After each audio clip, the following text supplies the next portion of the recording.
della Sinistra Unitaria Europea, l'onorevole Vergiat per un minuto. Merci Madame la Présidente. Notre session semble tout particulièrement dédiée aux droits de l'homme. Ce matin, nous avons adopté le rapport Gahn.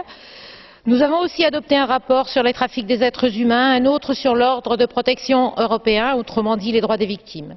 Je mettrai sur le même plan le rejet du permis unique par lequel le Parlement européen a rejeté une proposition par trop discriminatoire à l'égard des étrangers.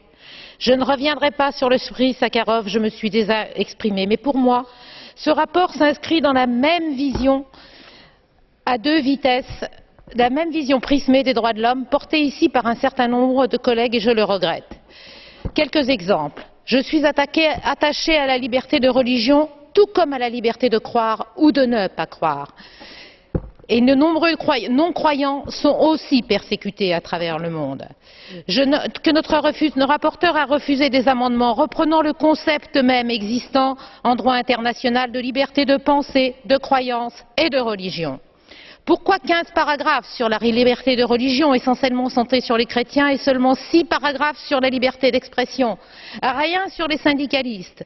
Pourquoi ce double sans-art qui consiste toujours à citer les mêmes pays, l'Irak, l'Iran, la Russie, la Biélorussie ou Cuba, bien sûr, alors qu'on ne mentionne quasiment pas la situation dans de nombreux pays d'Afrique, et notamment pas au Maghreb, où les défenseurs des droits de l'homme et de la démocratie sont terriblement mis en cause, notamment en Libye et en Tunisie, dans l'indifférence quasi générale.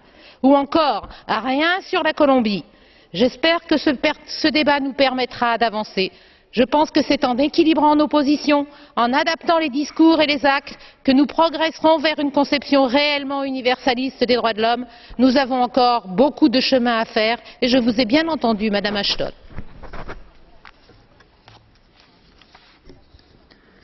Grazie. Per il gruppo Europa della Libertà e della Democrazia, l'onorevole Provera per 1 minuto e 30.